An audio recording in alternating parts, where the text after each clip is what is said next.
Bonjour à tous, bienvenue dans une nouvelle vidéo Magnum 44 consacrée au 22 long rifle. Je suis actuellement chez moi, puisque oui, on a le droit de tirer chez soi, du moment que l'installation est correcte et que ça ne gêne pas les voisins. Ce qui n'est pas mon cas, puisqu'à côté j'ai des chevaux. J'ai fait mon petit pare-balles. Allez voir si vous voulez plus d'infos dans les autres vidéos, ou 3 autres vidéos que j'avais fait ici, tout simplement.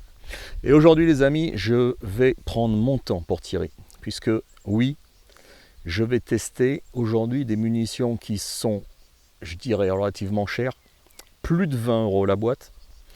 Je vais faire 2 vidéos puisque aujourd'hui c'est sur de la Lapua, et pas n'importe quelle Lapua, de la Lapua Centerix et de la Lapua Midas Plus. Aujourd'hui ça sera la Centerix. Centerix, je voudrais remercier déjà un abonné qui m'a donné gentiment ces munitions, puisque personnellement je ne les aurais jamais achetées, vu le prix que ça coûte. C'est des munitions qui sont généralement utilisées pour vraiment la compétition. Alors quand je dis la compétition, c'est pas le tard que vous faites, c'est plutôt par exemple les Jeux Olympiques ou les Championnats de France ou du monde. Enfin bon, bref. C'est vraiment des munitions faites spécialement pour des carabines type Hans Schultz, enfin des carabines vraiment faites pour la compétition. Alors c'est un petit peu embêtant de tester ces munitions avec une petite carabine comme ça qui est la TOS 78. C'est une carabine qui est entrée de gamme. Honnêtement, ça mérite mieux qu'une petite carabine comme ça. La lunette, vous la connaissez, c'est la Discovery Opt. C'est une 530-56. C'est une grosse lunette qui marche franchement bien, vu le prix que ça coûte. Mais bon, le sujet, c'est pas la carabine, c'est pas la lunette, c'est ces munitions-là. Alors moi, dans mes vidéos de recherche de 22 long rifle, c'est un combo que je cherche, c'est-à-dire une bonne adéquation entre carabine et munitions. Et ce combo, mine de rien, il est difficile à trouver. Voilà, il faut en passer des munitions pour trouver la bonne munition pour votre carabine. Alors ce qui va bien dans celle-là, il n'ira peut-être pas dans une autre, et inversement. Donc évidemment, j'ai toujours des commentaires me disant, moi, ces munitions, elles vont bien dans telle ou telle carabine. C'est possible et je vous crois volontiers. Bon, aujourd'hui les gars, moi je vous teste donc de la Lapua Centerix. Alors, c'est la Lapua Centerix. Elles font 1072 fps, ce qui fait 327 mètres secondes. C'est du subsonique. Intéressant, parce que avec le réducteur de son que je vous avais en bout de canon là, ça fait pas vraiment beaucoup de bruit. Ça c'est intéressant, surtout si vous voulez tirer chez vous en toute discrétion en quelque sorte. Alors ce n'est pas des subsoniques tels qu'on entend, donc c'est parce qu'il y a beaucoup moins fort. Mais bon, allez, je vais tester ces munitions. Alors je vais les tester d'une façon différente cette fois-ci. Ces munitions là, je vais conditionner le canon avant, c'est-à-dire que je vais essayer de tirer à peu près 10 cartouches avant, et après je tirerai sur la cible officielle. Et on verra ce que ça donne. Conditionner un canon, ça nécessite alors pas forcément le nettoyer parce qu'il n'est pas propre. Généralement, je le nettoie une fois par an. Bon, dans une dernière vidéo que j'ai fait, je crois que c'était les Aguila subsoniques en 60 grains, j'avais nettoyé le canon et le groupement était devenu correct à peu près, je dirais, une dizaine de cartouches après avoir commencé. Les 4 premières, elles étaient un petit peu dispersées et après ça s'est regroupé. Donc aujourd'hui, comme c'est des munitions qui valent relativement cher et j'ai vraiment envie de faire quelque chose de bien pour une fois, je vais conditionner ce canon en tirant 10 cartouches dans une cible à part. Et comme je vous l'ai dit, la munition, la cible officielle, ça sera après. Donc ne vous inquiétez pas si ça va très vite, je vais passer ce cap du conditionnement. Il y aura forcément des coupures dans la vidéo. Non, je ne tire pas trop vite. Je fais des coupures dans la vidéo. C'est normal. Sinon, vous allez vous ennuyer, croyez-moi. Bon, allez, c'est parti. On va conditionner un petit peu ce canon. Je vais tirer, donc, comme je vous l'ai dit, 10 munitions.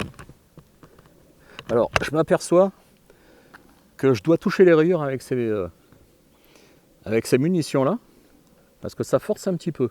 Alors, la carabine, elle est propre, sans être propre, mais c'est quand même bizarre que on force un petit peu comme ça sur la poignée, là, le verrou de la culasse. Les munitions, elles sont, je vous ferai un gros plan, c'est de la balle ordinaire, elles sont elles sont RN, hein, totalement arrondies. Bon allez, je conditionne ce canon, je vais tirer sur une petite gommette, j'espère que au moins toucher. Je ferai peut-être des corrections avec la lunette s'il y a besoin.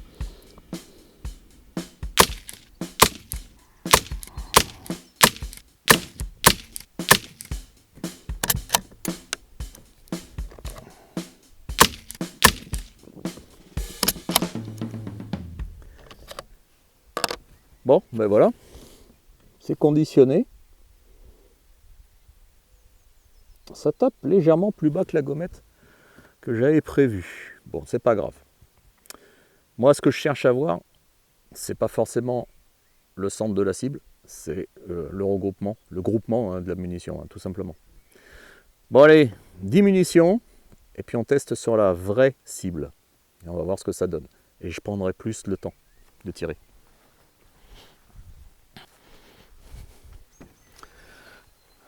Bon, sympathique. J'ai tiré un poil trop vite peut-être. Mais non, c'est pas mal. Franchement, c'est pas mal. C'est des munitions qui sont, je trouve, très grasses.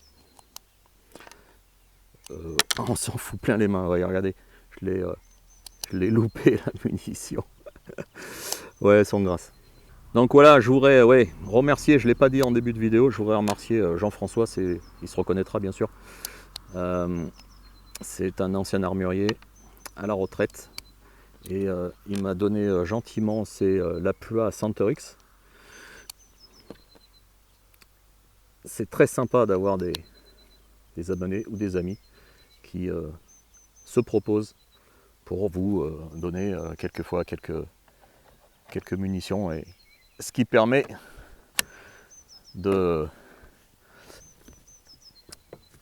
vous proposer du contenu. Voilà, je trouvais pas le nom. Et surtout sur des munitions comme ça, comme je vous l'ai dit en début de vidéo, ça ne viendrait pas à l'idée d'en acheter. Pourquoi? Parce que voilà, j'ai peut-être pas la carabine adéquate pour tirer avec. Donc c'est peut-être un peu du gâchis. Mais bon, voilà, ça donne une petite idée. Et c'est pas si mal au niveau résultat. Alors, je ne vais pas faire du trou dans trou, hein, ça m'étonnerait. En tout cas, si c'est trou dans trou, bah, c'est un trou qui sera aussi gros que l'ongle du pouce, donc à peu près 2 cm². On va voir. La cible est à peu près à 50 mètres. Je vais attendre que la voiture soit passée. Merci la voiture. Voilà, j'ai la route qui passe juste derrière. Allez, c'est parti. Et je vais tirer, mais tranquillos, les gars. Tranquillos. Et on va viser, essayer de viser ce centre de cible.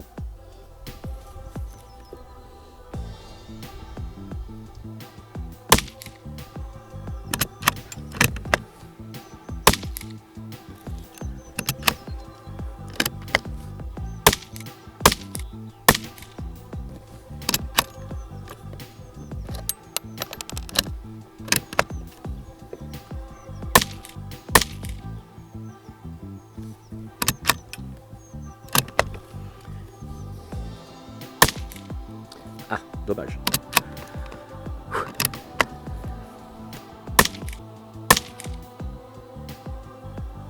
Ils sont juste incroyables. Alors il faut vraiment que je me concentre à fond, je peux vous assurer. Eh ben c'est fini. Voilà. Juste incroyable. Je pense que quand je ferai le montage, j'aurai des surprises. En tout cas, alors oui, j'ai fait 1, 2, 3 coups de doigt tout au début et juste à la fin là. Mais le reste, si c'est passé là où je pense, honnêtement, si c'est passé là où je pense, je vais aller voir. Et je vous dis.